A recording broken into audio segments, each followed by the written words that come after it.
Hello and welcome to the Triple Option Podcast. This is week 2. We're doing it back to back. So we got a special guest with us this week, and I'm super excited. So introducing the people on the pod, the ace with grace, the gent with intent, the guy with the style and the guile, Akshay Raj. What an introduction, man. I appreciate it. These introductions are getting fire by the week, man, but I'm happy to be here again. Next, we have the mind refined, the king with the wings, the sensei with the calm and the charm, Arjun Birthi. I don't deserve that type of intro, but I'm glad to be here, guys. And finally, our very, very special guest, the Tower of Power, the hero who fears zero, the knight with the might and the height, Rohan Gandham. Welcome. Hey, thank you guys for having me on the show. I'm excited. Let's dive into football. Let's go, week 2. Yes, sir. So we have our week 2 recaps. Let's start off with that. Unfortunately, for me as a Vikings fan, we have to talk about this Sunday night football game, Falcons versus Vikings. I guess I'll go ahead and start off with my thoughts. I thought JJ McCarthy was poor, and unfortunately, you can't play the Bears every week. Oh my God.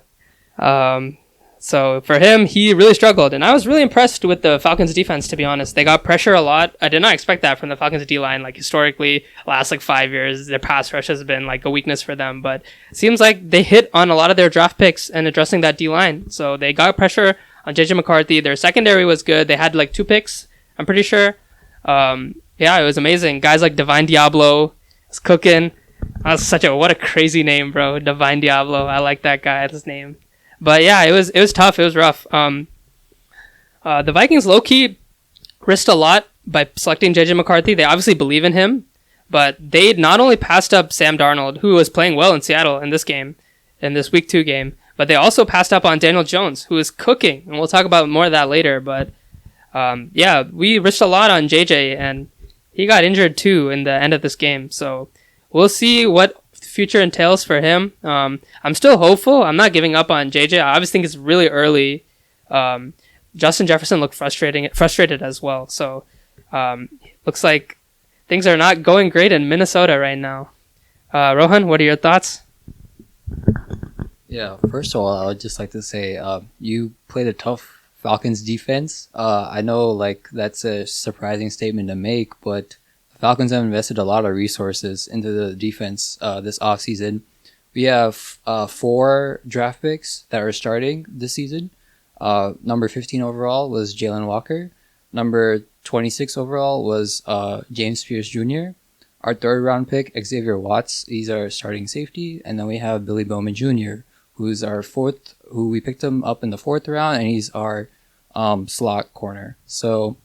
And all of these rookies made an impact on Sunday night. So I think Jalen Walker had a sack. James Pierce Jr. had half a sack and multiple pressures. Both Xavier Watts and Billy Bowman Jr. had 2 interceptions. And this is the first time since 2013 where the Falcons have had 2 rookie DBs make an interception.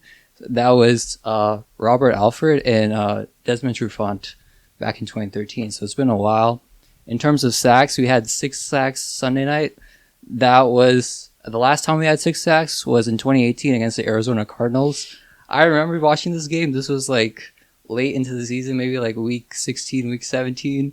We were 4-9 maybe at that point or something. Everything was our team was pretty bad, and but we won that game. Yeah, it's been a while. That was when we were in 8th grade, I think. So Wow. Yeah. Throwback for sure. So defensively, I liked what I saw. I liked us being aggressive, especially just attacking. I think last season we were too passive on defense. We were trying to play it the bend but not a break style. But this season we're attacking. We're trying to get turnovers, create pressures. Hey, let our rookies go get work, bro. Let them do some work and go attack the QB. That's what you want to see as a Falcons fan. So I'm happy about that. Yeah, a little bit more about this rookie class. This could be extremely special because this is the first time since True Media began tracking data that a team might have 4 rookies play more than 50% of the defensive snaps. So this could be an extremely special class. And the last team that had this with any 4 rookies was the 2013 Falcons, like you mentioned. And 2 of them were undrafted. So this could be an extremely rare class of defensive playmakers, and they've already started to show what they can do. I'm excited to see what's next. Yeah, masterclass from Ulbrich. I thought he coached a great defensive game. Yeah, another thing I wanted to know about the Falcons' offense is I think our defense played okay. I was impressed with our red zone defense. At the end, we kind of let them get the touchdown at the end, so we could try and get us going on offense. But unfortunately, that did not work out as planned. We held them to a bunch of field goals, and yeah, their run attack is amazing. Their running game, obviously, Bijan is amazing, and Algier is a great backup running back. That lightning and thunder combo is really working for them. But I was not as impressed with Penix. I thought he struggled with his accuracy, which is a little bit weird because that was one of his hailing traits coming out of the draft was people are talking about, oh, Michael Penix, he's a really accurate guy. That was one of his big pros. Was it not? I thought that Penix's accuracy was a wart in his profile. He had a good deep ball, but I'm not sure if his accuracy was interesting. Maybe I have to double check, but maybe I'm confusing with someone else, but I thought in general his accuracy was not on point so far. That's what he struggled with in the NFL, and hopefully it gets better. But not super impressed with Penix. Not impressed at all with JJ. But he's 21. He's really young. I think Penix is also really young. So there's a lot of time to grow, a lot of time to go on with their NFL journeys. And I'm of the belief, I know I said this last week, that given enough time, QBs that meet the threshold of talent to get into the NFL will succeed. So I think it's about giving these guys time. Obviously not every QB, but I think a good majority of them can succeed. It's about getting their opportunity and getting their chance. So hopefully these guys can get their chances. Akshay, you have any thoughts about this game? Yeah, about what you just said there, Anurag. I remember I watched a Tom Brady podcast, a quarterback that most people look up to these days. And he said that basically if you're like a top pick and a quarterback, you should be given at least 1.5 to maybe 2 years to kind of gel with the team, kind of get that chemistry going, and to kind of see whether you're a right fit for the team and the team's the right fit for you before actually part ways per se. So I think it's good from both these people just because MPJ and JJ McCarthy both haven't played a full season yet. Michael Penix played I think 7 or 8 games last year, and then JJM is kind of a redshirted year and started off with 2 games. One was a comeback crazy win, the other one is not so hot. So I think just giving more chances, more reps to these guys to get acclimated with their teams is only the right way forward. Regarding Penix, I thought he actually had like an okay game. He had 13 completions on 21 attempts for 135 yards. The big thing is that the Falcons are proving that they don't need Penix to be that guy, to be that hero, to bring home a win. And that's huge if you have a young quarterback like Penix. I'm sure my Bears would really enjoy that, but because we don't have a run game at all. And Bijan is buoying this offense up to be something that can bring home a game in tandem with that defense, which is now getting a ton of pressures, a ton of sacks, This defense and offense doesn't need to be doing too much in the pass game to bring home a win. So that's a very good sign for a young quarterback.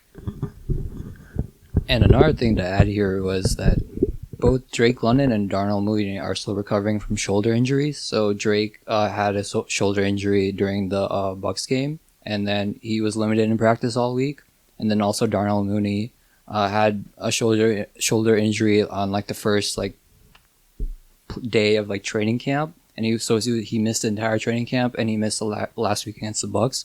And so I think the game plan, at least offensively, was a little conservative in terms of, hey, we still have our 2 wide receivers who are still injured, still recovering. So let's run the ball against this Brian Flores defense. They're gonna put pressure on you. They're gonna be sending guys. So let's run the ball. Let's get short yardage situations. Get some easy throws for Penix. Which in the end zone he missed one to Ray McLeod where Ray beat the corner on the out route, and he missed that throw. But other than that, I thought he played solid overall. The main thing you want to see from a young QB against a high pressure situation is you don't want to see them making turnovers, right? Or throwing interceptions or having fumbles. That's the main thing, and he protected the ball, so that was really good, and I appreciated that. On the other side, I'm counting. It's been 7 quarters of bad football for JJ McCarthy. I'm hoping to see that number keep going up. I'm giving him some time, but that's 7 in the past 2 games. So Yeah, but you're right. But unfortunately, you have to wait for that because we got Carson Wentz starting next week. I don't really know how to feel. I think Carson Wentz, he obviously had his great like almost MVP. Did he win the MVP that year? No, he didn't. But his almost MVP season, where the Eagles won the Super Bowl that year, and he led them to like a really good record. Obviously, Nick Foles carried the rest of the way, but he was really good that year. But after that, he kind of fell off after his injury. It really took a lot out of him. He's been around the league. He's a gunslinger. He likes to play hero ball. Hopefully, KOC can coach some of that stuff out of him. Hopefully, I don't know how long JJ's out for, but I hope it's I don't hope it's a long time, obviously. But I want to see what Wentz has got. I want to see if JJ needs more time to recover. I want to see what the situation is. And honestly, before the season started, I didn't have any crazy expectations. So I'm not too disappointed. I guess my season outlook would probably be like maybe 9-8, make the playoffs. That would be a good season for me. So hopefully that happens. We'll see. Yeah. Okay, with that, I think we can move on to kind of what we see the next outlook would be for these two teams. As Anwar kind of hinted at, the Vikings do play the Bengals, I believe, in Week 3. The Bengals are also missing their star elite QB top versus backup 4 QB. quarterback in Joe Burrow. So it'll be an interesting matchup in Joe Burrow versus Carson Wentz, obviously. But the Falcons do kind of have an easier matchup in the cards, possibly playing the Panthers in Week 3. And I'm kind of curious as to what you think, Rohan, about the Falcons' chances there, and kind of like showing that their run game is probably their way to kind of winning this and like managing most of the time in the game. So I'll start defensively. I'm expecting another 4 sacks. You see, the thing is, the Panthers are down 2 offensive linemen. I think they're both the center and the right guard are both injured, and so I want that defense to be attacking. And like especially on the interior, Brendan Dorless is a name to watch out for. He's been playing really well and getting sacks. And like another guy is Rook Ororo. Shout out to him. Like when he was drafted, everyone thought it was like a reach, but he balled out during camp, and like now we're seeing like the flashes. So it's good. So yeah, defensively getting sacks, creating turnovers on Bryce Young, which we know Bryce has a tendency to throw some interceptions here and there. Offensively, I want to see our passing attack get back on track. So I think we've been running. I think we ran like 65 plays last week, and like 55 of them were like pistol. So that's like 85% of pistol formation. Wow. Egregious. Yeah, and so especially what's even more egregious is like on the first drive of the game, we had 4 runs to Bijan, and 4 back-to-back runs. Right, not one single play action was called. Wow. Like when Bijan is getting 8 or 9 yards like on like a run, and you don't call a play action to keep the defense honest, I don't know what's going on. So I want to see more play action. I want to see Penix under center. I wanted to see like those deep crossers to Mooney, because that's where he like eats and thrives, right? And so I just want to see that passing attack, get back on track. For sure, man. I think the passing game is one facet of the offense, obviously, with the rushing game being the secondary. And I think the rushing offense is fantastic with the Falcons right now. But, moving on to the next game. This was a thriller on the 1 p.m. slot, if I'm not mistaken. This was between two teams that started off 0-1, the Giants and the Cowboys, a divisional matchup, classic. Cowboys have not lost to the Giants or something since 2016. Does remain so. If you haven't watched the game, please watch the recap. It's insane. Went to overtime. Cowboys won 40-37. Initial thoughts on the game? Dude, the difference is the kicker, bro. What a difference a kicker can make. It just shows the value of having like the best kicker in the NFL. Brandon Aubrey, obviously in the clutch, he's gonna make it. 64 yards doesn't matter. 46 yards doesn't matter. He's got it. And when you have a kicker who can make those kicks, the offense becomes so much easier in like crunch time situations and less than 1 minute situations. I think Malik Neighbors caught that touchdown pass from Russ. Great moonball, by the way. It's beautiful to watch Russ's moonball. With 25 seconds left on the clock. And if you're thinking, oh, we're up 3 with 25 seconds, we're chilling, but that's not the case when you have a really good kicker who can kick from really far distances puts less pressure on the offense and saying, hey, we don't need to get to the 30 or the 40. We can get to the 50 and still have a good shot. Not even a good shot, a great shot to win the game or tie the game. So, yeah, I think Brennan Aubrey was low-key MVP. Well, not literally MVP. Like, he was not the most valuable player, but he deserves a shout-out for sure. I thoroughly agree with that, man. Brandon Aubrey being that clutch, going for like that 64-yard field goal to take it to overtime. When you're scrambling for time, you're scrambling for your line to get intact, and then calling that timeout is just a masterpiece. You know, you can't really trust that many kickers in the league, to be honest, nowadays to do that. We've seen so many missed kicks in the first 2 weeks of the NFL. Even some of the kickers have been have lost their jobs. Notably one of the Falcons kicker and the 49ers kicker. But Brandon Aubrey is one of those kickers that you can rely on day in and day out, and I think the whole team rallied behind him in that. I wanted to get some of you guys' thoughts on Russ's comeback performance, though. I think after week 1, he was looking to be nearly replaced. Hey, let him cook, man. Let him cook. He was looking to be nearly replaced with Jackson Dart in week 2 itself, and he proved that not only does he deserve to be in contention, but he's probably still the favorite to hold a spot moving forward. Yeah, Russ was absolutely balling that game. I thought he had an amazing game. He had some amazing moon balls, like Anurag said, to Neighbors, to Wan'Dale Robinson, who's a guy you don't hear in the same sentence as moonball. But that was amazing. The Giants unfortunately had 14 penalties for 160 yards, though. And maybe as their O-line gets a little healthier, this goes down. It was just like a huge killer for their offense, for their whole team in general. They couldn't get out of their own way. So I'm interested to see if this team can stay disciplined moving forward, and we can see this version of Russ propel this offense towards some better points and high-scoring shootouts. My biggest takeaway from that game was, where was the Giants' D-line? This was the most hyped D-line this entire offseason. You have Dexter Lawrence, Brian Burns, Abdul Carter, and some other people I'm forgetting, but where were they? You know, like, there was no run. The run defense was okay, solid, but the pass defense, the pass rush was pretty atrocious, right? And like Dak Prescott had a solid game, throwing down the field and throwing in the middle of the field as well. And so I want to see that defensive line bounce back, and I feel like if they're going to have any success, it's going to be through that defensive line and getting pressure, because as we know, like that secondary and the linebackers are not as great. And so the pressure that D-line creates is really going to help this team win games. So they need to show up. I agree, man. I think a lot of the penalties from the Giants was also because of their defensive line, occasionally roughing the passer, holding, and some potential unsportsmanlike conduct here and there. But I think some of the younger players have room to improve for. I think Abdul Carter, 3rd overall pick in the NFL, hasn't looked the part quite yet. I think it'll just take time for him, as well as another notable player who's kind of making the strides in Bobby Okereke.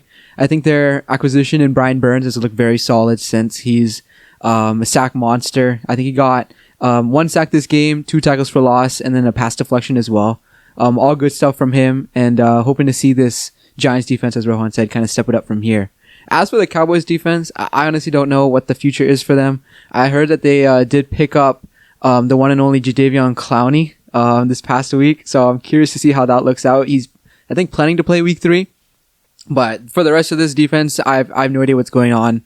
I think it'll just be relying on the offense to kind of get you the points when you need it. All right, with that, we'll go to our last game of the week that we want to cover. This was a 4:25 game, Eastern time. Yeah. And this is between the Colts and the Broncos. I think most people had the Broncos kind of winning this, but Daniel Jones, clutch. Spencer Schrader, the kicker, clutch. Colts defense, clutch. Broncos just missed it in the last few seconds. I think there was even a penalty at the end that overturned the initial missed field goal. But yeah, thoughts on the game? Yeah, I called this one last week. People are thinking, wow, what a spicy take, but I believed in the Colts. Also, when I brought up the Colts potentially winning the AFC South last week, I got a little contentious response, but it doesn't look so contentious now. Colts are 2-0. They look really good. Houston looks terrible. I don't know, maybe not super terrible, but the offensive line looks really bad. And the Jags are the Jags. They look pretty mid, as always. So maybe my Colts takes are aging well. I thought Daniel Jones was amazing. Colts still have yet to punt with 2 weeks. In 2 weeks, that's unbelievable. Daniel Jones was fantastic as he has been so far this season. In fact, I have some stats for you guys. Daniel Jones this year in 2 games, 588 yards, 2 touchdowns, 0 picks, a passer rating of a 111.1. He was outstanding. So were the Colts offense. Like, their skill positions played really well. I was impressed with Pittman. He was getting open when needed. He was playing really well against Surtain. Like, he was getting separation. He was getting catches. When Daniel Jones was under pressure, he was there. He was open. Yeah, I was really impressed with him. I was also impressed with Josh Downs and Alec Pierce. He caught a contested catch, Alec Pierce did, over the sideline on a deep pass. I thought that was a really impressive catch. And yeah, I think this Colts offense is cooking. The defense is playing pretty well. And yeah, they won a close one. I was pretty impressed with the Broncos offense. Like, the way when I predicted this game to go, I did not expect it to be like a relatively high scoring game, but I thought it would be a low scoring game because I thought, Broncos defense was there, but the Broncos offense would struggle. But it seemed like it was the opposite almost. Like, the Broncos offense came out to a great start. Bo Nix was making some great throws. The Colts defense locked in a little bit towards the end. That was a great pick from Bynum and an awesome celebration. Fun to watch. And the Colts, they didn't give up. And yeah, they got the dub. Yeah, Jonathan Taylor was the engine of that offense. He had, I think, more than 200 all-purpose yards. I think of those 165 were rushing yards, and the receiving touchdown, of course. He just kept the defense honest, and then Indiana Jones brought it home for the rest of us. He had 316 receiving yards, and he had a rushing score himself with no turnovers. What an incredible start to the season by him. Let's see if he can keep it up. For sure, man. I think the Colts offense looked amazing, especially with Jonathan Taylor kind of turning it since the Week 1 matchup. And I think the Denver rushing looked quite a bit better compared to this last week matchup. I think their receiving looked very interesting to me. I think there was only one individual that kind of stood out in Troy Franklin. I think he had like 8 receptions, 89 yards, 9 targets out of the potential 30 in the team. Kind of crazy to hear about, given that they have some potential players like Cortland Sutton, Evan Ingram. One of the players I was hoping to do well this year was Pat Bryant. He did get 2 receptions though, and Marvin Mims. But it was Troy Franklin all day, every day. Bo Nix's favorite target of the day. Curious to see if that continues, to be honest with you. And I was pretty shocked that the Broncos kind of lost this one. I think they will rebound though, and I think the Colts are in poise to make a very interesting case moving forward, given that they've beat 2 pretty not 2 stout teams. The Dolphins look kind of weak, but 2 teams that they probably weren't favorites walking into the game in. So looking forward to see how both teams react to this close nail biting game. Just real quick on Pat Bryant, he's just not playing enough snaps, man, and he's only playing 24% of the snaps. And the coaching staff for the Broncos seems committed to a very weird snap distribution over 2 games. Like, Troy Franklin was doing good this game, but he didn't have that many snaps the previous game. Evan Ingram isn't even having as many snaps as he should with and then obviously you have the rushing guys like not consolidating with Tyler Beatty getting a ton of snaps. So we'll just see what happens over the season. I still think I have hope for him, so we'll see what Pat Bryant can do. So after the Colts made that field goal, Quentin Nelson, who's one of like the best right guards in the league, or left guards in the league, the first person he went and hugged was Daniel Jones. So that just shows like the perfect pairing between like a QB and a franchise, like will lead to like a magical experience for the team, for the fans, and like the city, right? And I'm happy for Daniel Jones because obviously we saw him playing on the Giants, and like going through all those years of where bad offensive line play, there wasn't an investment in like the skill players and the defense, and so now I'm happy for him. He's doing well, and I hope he keeps it up. In terms of the divisional games the Colts are going to play, I think they're going to be a lot closer than what people are expecting because defensively, the Colts are still a pretty average team, and so I think with the Jaguars offense and the Texans offense, there should be some close games, and this will be a close race in the division. So don't write off those teams yet. All right, with that, we will head to our weekly overview segment. Just as a recap from last week as well, this consists of 4 different topics that we will discuss. It's a boom, a bust, a sleeper, and an upset. So the idea with this is that you name your boom of the week. And we'll start with that. It's basically a rest of season buy, someone that you think is just performed well in week 2, maybe a little bit in week 1 and more in week 2, depends. And we'll turn it over to Anurag to talk about his boom of the week and someone that he thinks will be booming for the rest of the season. All right. So my boom of the week this week is Daniel Jones. Obviously, he's played really good these 2 weeks. I'm buying on him. He's young. He's still young. He's still got it, seems like.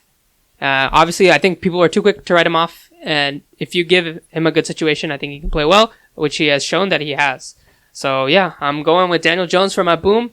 Hopefully it ages better than my last boom. I picked Rodgers, and he's just old man. Unfortunate. I think with these older quarterbacks like Rodgers and Wilson, they'll turn back the clock, maybe in a game, maybe in a stretch of few games, but I think that consistency that they can throw for so many yards and so many touchdowns every week is going to reduce as they age. So I think they're going to get more bad games as at this advanced stage that they are. All right, Akshay, what about your boom? Sure. So on the streak, if you heard the last podcast, I chose Tyler Warren as my boom of the week. I think he had a pretty solid week this week as well. Didn't require too much of him. But along those same lines of picking a tight end, I think Tucker Kraft had an insane game Thursday night. I think he had a record-breaking 124 receiving yards and a big 57-yard catch that kind of set them out for a goal line play in the red zone. I think Tucker Kraft also got a touchdown, which is a very nice route planned by him and the offense in general. I think he's just a player to look out for, given the dynamic of the entire Packers offense and the amount of weapons that they have. I think they lost a weapon in Jaden Reed, but they still have plenty of weapons. And I think with Tucker Kraft's short to middle opportunities and the Packers kind of utilizing the deep as well as the curls on the short, Tucker Kraft will continue to be a boom to look out for. All right, and I'll hand it over to Arjun to talk about his boom of the week. All right, my boom of the week is Cam Scatterbo, the prince that was promised. So he supplanted Tyrone Tracy in this offense extremely quickly. It's only game number 2, and he's already there, man. He's got 14.9 weighted opportunities against Tracy's 9.9. And in the fourth quarter, he had 10.2 versus 3.5. So he became the team's main rushing option in the fourth quarter. And this is all with a 51% snap share, 69% of the RB rushes, and then 75% of the snaps in the red zone and all of the red zone rush attempts. He also had an 82.8 PFF rushing grade, which was the second highest this week. That's incredible. He's looking great. He's consolidating opportunities. This is exactly what we want to see from Scatterbo, and I'm in with him the rest of the season. He looks like a beast, man. Just shoving defenders out of the way. What a strong guy. What a guy. All right, I'm gonna hand it over to Rohan for his boom of the week, and going with another New York Giant here. They had a good week. Well, they didn't get the dub, but they had a good week. Going with Wan'Dale Robinson here. So the main thing here is that last year, 2024, he had 700 yards on 93 receptions. This year, 2025, he already has 197 yards. So pretty. He might exceed that receiving yardage and pass that. And so last week against the Cowboys, he had 142 yards on 8 receptions. And so the main thing here is that, when you have Russell Wilson as your QB, you're going to be taking the deep shots. We talked about the moon ball. That's a beautiful ball by Russell Wilson, right? And so Neighbors is going to take up the short intermediate space and that's going to allow Wan'Dale to cook. Now let's move on to the bust of the week. Last week I said Bryce Young. Unfortunately, not obviously, my part got cut out last week due to an audio recording issue. So this week, I'm out on Brian Thomas Jr. His clips went pretty viral this week. I don't know if you guys saw, but he is out there avoiding contact. It seems like he's scared of getting hit. which is an interesting development for him because I don't remember this being a problem at all last year when he had his breakout season. I read somewhere that he got rocked in preseason, so maybe that's contributing to it. I think stuff like this kind of lasts, and I don't want to be too all like, oh, BTJ, what are you doing, bro? You got to get hit. It's part of the game or whatever. If he's protecting himself, if that's how he feels, then I guess that's his prerogative. But he's costing his team's chances when he does stuff like this. Like there was many times where there was a touchdown pass that he could have caught, but he slowed down on the route, or he just stuck one hand out. So he was playing pretty scared. I hope he gets over it because I feel like in order to succeed in the NFL, you need to be fearless with catching the ball over the middle. Obviously, if you're the quarterback, you don't want to throw hospital passes. Yeah, I'm picking BTJ for my sell this week. Yeah, I agree, man. I think BTJ didn't really have a great first 2 weeks to his name, but I think he's currently facing a wrist injury. I think that's something that's lingering right now, and he's questionable potentially for the next game. I think it'll just be a matter of time before he kind of gets poised into the offense, but I know Arjun might have some concerns with regards to BTJ. No, actually the opposite. So I think this is a spicy take because this is a guy that you drafted extremely early, like within like the first round or the 1-2 turn. And if we're giving up on him already because we think he like forgot to play football or he's scared of taking contact, like that might be true. There was like a pretty bad play where he stopped running his route and that caused Trevor Lawrence to throw a pick. Regardless, whatever it is, I think that he's going to be back on track soon. I'm not panicking yet. I think, he'll definitely come back to being that breakout receiver that he was last year, and he's got a huge career ahead of him. I don't see him forgetting to play football, Like, he'll be back, in my opinion. Yeah, all right. With that, I'll go to my bust of the week, and that is the one and only Caleb Johnson. I actually was pretty high on him this year. I drafted him in quite a few leagues, which is kind of unfortunate to see. Good thing it happened against my Seahawks, though. Let's go Seahawks. We finally won 1-1. Should be 2-0 right now, but it's all right. But with Caleb Johnson, man, the one opportunity that you got, you muffed it, and it landed in the end zone. The Seahawks grabbed it. Everyone was like, what the heck's going on? And it's called a touchdown for the Seahawks. And after that, you're out of the game. So, I mean, I just feel like the Steelers, overall, their run game looks very solid with Jalen Warren right now.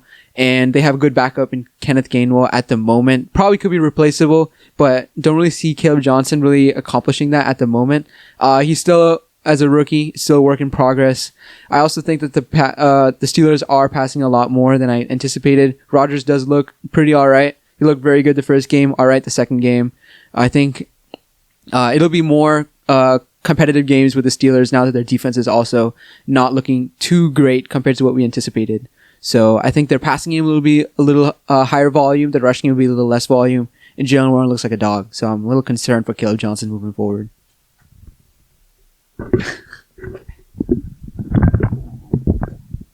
Yeah, I mean, Caleb Johnson always had Trey Sermon in his range of outcomes. I was not high on him at all.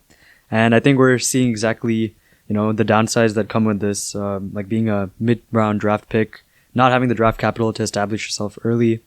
And then, whatever opportunities he is getting, he's kind of choking those away. So it's a long season, though. We could see him start eating into the snap shares as soon as like next week even. But he might be in the doghouse now. And with Arthur Smith, that's never a good thing. All right. If you've been talking football with me, you know that I was out on Kyren Williams this offseason. I was out on him last offseason, which proved to be wrong. But this offseason looks like we're finally getting some motion because finally we're seeing his workload come down from the astronomical bell cow role that he's had over the start of his career. He went down from 81.7% of the snaps in week 1 to 70.4 in week 2 and a 94.7 RB rush rate to 77.3. So this is what the coaching staff for the Rams has been talking about all offseason. McVay said this is what he wants to see in the future too.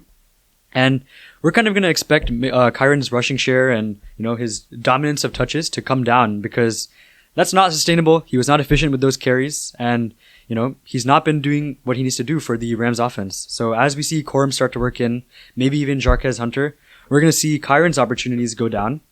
And as I said before, he's not efficient. If he's not going to have that bell cow role and, that 90% snap share and opportunities, then what are we really drafting him for? We're going to see him go from being a back-end RB1 all the way down to maybe even like a back-end RB2. So this is pretty huge for his value, and I'm completely out on him by now. And I know what you guys might be thinking. You're thinking this guy's a hater. And no, I'm not a hater. He's a hater. But Mike Evans is not looking too good. Last week against my Falcons, 5 receptions, 51 yards. Yesterday against the Texans, 5 receptions on 11 targets for 56 yards. So He's consistent with it. Mike Evans is 32, and this is the age where wide receivers start to show their decline. And I have the route chart pulled up right here for you guys to see. Look at this. On throws, on routes outside the numbers, it's all gray, except for one. And most of his routes have been in or like within 10 yards of the line of scrimmage. So Mike Evans is a decline coming because Father Time is on its way. Wow, what a take, man. From the one who's expected to be Mr. 1000 again. Not necessarily expected, but he's done it, I think, for like 11 years now in a row. All of a sudden to be like, yeah, you're not out on him completely. But I do kind of have similar vibes with that. I think Emeka Egbuka did have a game to remember for sure with that one very big touchdown where he kind of like plowed some dude as well to the end zone. Chris Godwin's probably going to come back soon. Bucky Irving looks like a dog. Rashad White somehow looked like 2 years ago all of a sudden. So I feel like I do see the likelihood that Mike Evans will probably get less opportunities moving forward. For the hope of Mike Evans still hitting that 1,000, I hope it doesn't happen. But it definitely does seem like more of a possibility this year compared to many other years prior to this. All right, let's get into my personal favorite segment of the show, the sleeper minigame, where we each pick one player that we think is going to pop off in the next week, and then we will be building a season-long lineup with these players, and we'll see which lineup has the most points at the end of the season. So last week, I picked Jameson Williams, who had a nice 18.8 fantasy points against my Bears, tragically. That was only on 2 touches, by the way. Insane performance. This week, I got an interesting pick. It might go well, it might not, but I got Ramondre Stevenson against the Steelers. So what we've seen over 2 weeks, the Steelers might have a pretty bad to average run defense. We saw Kenneth Walker put up amazing numbers, efficient numbers this past week. Week 1, we saw Breece Hall cook against them and Justin Fields. So maybe their rush defense isn't what we thought it was. And if that's the case, then, Trevion Henderson had a pretty bad week. He had 3 holding penalties, 2 in pass protection and 1 on special teams. We could see him get doghoused here, which is definitely not a good sign for his outlook in the early season. That just gives me the confidence to say that Ramondre Stevenson is going to have a lot more opportunities. Wheels all the way up for Ramondre. He had a really nice reception the other week, so we could see him put together another nice week against a potentially lackluster Steelers defense. As for my sleeper pick, last week I picked a bust, unfortunately. Calvin Austin did not pop off like I expected him to. That whole Steelers offense actually did not pop like I expected it to. There's not a lot of, I don't want to say no talent on the roster, but it's a lot less than I expected initially and what showed against the Jets. Moving on to this week, I got the Falcons defense versus the Panthers. Obviously, I experienced it firsthand, how dynamic this new look Falcons defense is. I think they have great players on all levels. I like their D-line. The rookies are really impacting. Their linebackers are solid. They have a good secondary. Yeah, there's a lot of names on that defense, and I think they're going to cook against a weak Panthers team. They continue to struggle. Bryce Young still looks like he's seeing ghosts. Bryce Young doesn't look amazing, obviously. He's throwing lots of interceptions. He still has accuracy issues. And so he might be seeing more ghosts against the Falcons next week. I hope so, because I'm picking the Falcons defense this week. Speaking of your sleeper pick from last week, Anurag, were you surprised when Witherspoon was on, or sorry, not Witherspoon, Woolen was on DK Metcalf instead of Calvin Austin? What were your thoughts on that?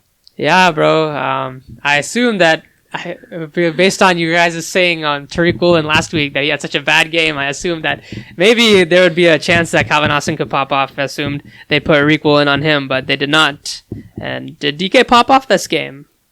He had an alright week. I think he did have a touchdown, which was like an insane grab on Woolen, I think. But yeah, looks like Woolen has bounced back. Maybe the hate was too much too soon. I definitely think it was too much, but you gotta put something into a dude for him to turn back quickly. You can't go easy on him, especially when he's like your second best cornerback in the team.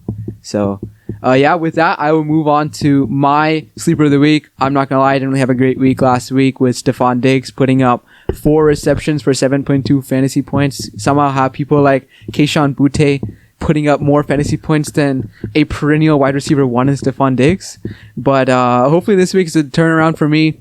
I'm choosing Keenan Allen versus the Broncos. I think loves his washed receivers. No, man. Keenan Allen looked all right on Monday night against the Raiders, and I think the Broncos secondary is very strong, specifically with their cornerback 1.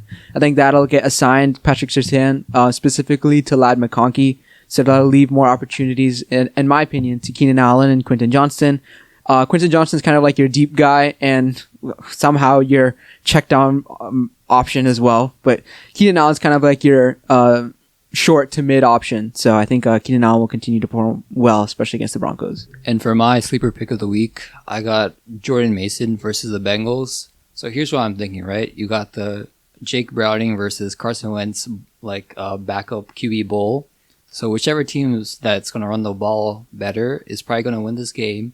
I think Kevin O'Connell, coming off of last week's performance against the Falcons defense, is probably going to lean heavily on the running game. And that means Jordan Mason is going to get a lot of touches.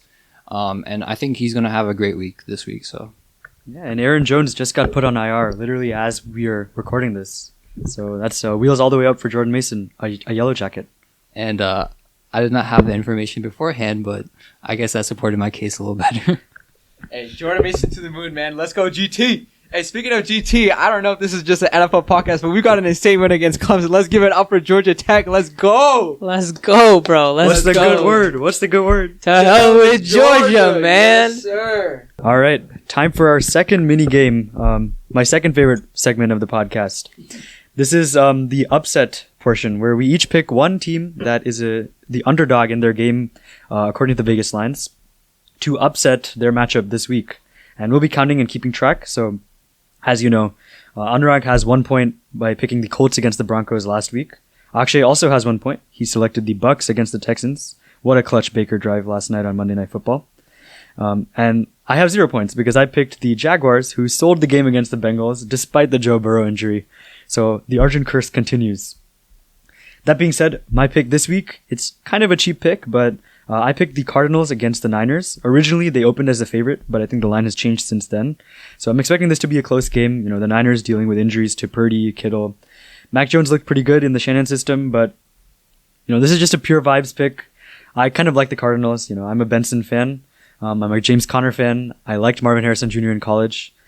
Hopefully they look good. Hopefully the offense bounces a little bit forward, and we see a nice game between the Cardinals and the Niners. My upset pick for this week, very, very spicy. I'm not gonna lie. I was looking through the list and I was thinking some of these are kind of upsets, very close games. I'm just gonna pick something crazy, kind of like what I did last week. So I'm going with the Giants over the Chiefs. I know it's a bit insane. There's not really a logical explanation to this. It's more of a feeling. I like what Russ has been doing this past week against the Cowboys, throwing those moon balls. Malik Neighbors is dynamic. Trent McDuffie does not look like the same player that he was in the past 2 years. The Chiefs' offense looks pretty weak, man. I'm not going to lie. For their standards, at least. Travis Kelce, I don't know what he's doing. He's dropping balls. He's having temper tantrums on the sideline. So yeah, give me Malik Neighbors. Give me Russell Wilson. Give me a Giants D-line comeback. Get a pressure on Mahomes. Let's see a big upset. And hopefully the Chiefs are 0-3 this year to validate my prediction. Let's see what Chris Jones has to say about this, Anurag. I feel like I'm just an Anurag hater, but I don't know about this pick, man.